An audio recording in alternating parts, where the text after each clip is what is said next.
Hello everyone, আসসালামু আলাইকুম। আজকে আমি সন্ধ্যার নাস্তা বানাবো। সন্ধ্যার নাস্তা বানানোর জন্য আমি একটি বলের মধ্যে ডিম ভেঙে নেব একটি। ডিমের মধ্যে আমি সামান্য একটু সয়াবিন তেল দিব আর দিয়ে দেবো পরিমাণ মতো চিনি। আসলে যে যেমন মিষ্টি খাবেন সেই অনুযায়ী চিনি দিবেন। আমার পরিবারের সদস্য আমরা 4 জন, তার জন্য আমি একটা ডিম দিয়ে বানাবো। সন্ধ্যার নাস্তা যেহেতু তাহলে বেশি বানাতে হবে না, একটা ডিম দিয়ে হয়ে যাবে। আপনার পরিবারে যদি সদস্য বেশি থাকে তাহলে চিনি, ডিম, তেল বেশি করে দিয়ে তারপরে বানাবেন। ডিম চিনির মধ্যে আমি সামান্য একটু লবণ দিচ্ছি, কারণ সামান্য লবণ দিলে কি মিষ্টির স্বাদটা একটু বেশি হয়। তারপর আমি দিয়ে দিয়েছি ময়দা ভালো করে মিশিয়ে নিয়ে তারপর এখন আমি দিয়ে দিব গুঁড়া দুধ আমি একটু পানির সাথে মিশিয়ে নিয়েছি। আপনারা চাইলে এখানে লিকুইড দুধও দিতে পারেন, কিন্তু গুঁড়া দুধ দিলে সামান্য একটু পানি মিশিয়ে তারপরে দিবেন, তাহলে দেখবেন যে এই ব্যাটারটা অনেক সুন্দর হবে।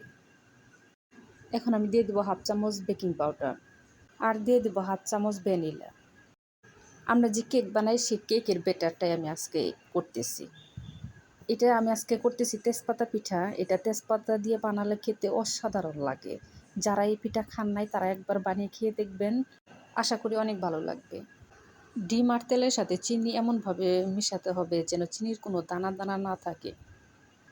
আমার ব্যাটার তৈরি করা হয়ে গেছে। এখন আমি কড়াইর মধ্যে দিয়ে দেবো সয়াবিন তেল। তেল গরম হয়ে গেছে। এখন আমি একটি তেজপাতা দিয়ে এরকম করে এই ব্যাটারটা মিশিয়ে তারপরে তেলের মধ্যে দিয়ে দিব। এই তেজপাতা পিঠার মধ্যে কিন্তু একদম বেশি কড়া মিষ্টি দিবেন না, তাহলে কিন্তু খেতে কিন্তু ভালো লাগবে না। আমার মিষ্টিটা একদম ঠিক মতো হয়েছিল, সবাই অনেক মজা করে খেয়েছে। তেজপাতা পিঠা ভাজার জন্য আমি চুলার আঁচ কিন্তু একদম কমিয়ে দিয়ে তারপরে ভাজতেছি। ভাজা হয়ে গেছে, এখন আমি উঠিয়ে নেব। দেখেন পিঠাটা দেখতে কত সুন্দর হয়েছে। এরকম একটা একটা করে বানালে সবথেকে বেশি সুন্দর দেখা যেত, তাই না? কিন্তু না, এরকম করে একটা একটা হলে হবে না। আমি আবার সেই ব্যাটারটা ভালো করে পিঠার সাথে মিশিয়ে নিয়ে আবার তেলের মধ্যে দিয়ে দেব। এই পিঠাটা তেলে থেকে উঠাবো, উঠে এসে আবার এই ব্যাটারের সাথে মিশাবো, মিশিয়ে আবার তেলের মধ্যে দিব, তেলে থেকে আবার উঠে ব্যাটারের মধ্যে দিব। এরকম করে আমি পুরাটা ব্যাটার একদম এই পিঠার মধ্যে একবারে ভেজে নামিয়ে নেব।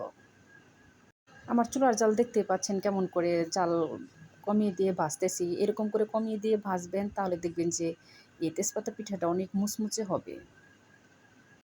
সবটুকু ব্যাটার দিয়ে দেখেন আমার পিঠাটা ঠিক এত বড় হয়েছে। আমি শেষে একটু কড়া করে ভেজেছি যেন বেশি মুচমুচে হয় আর খেতে অনেক মজা লাগে।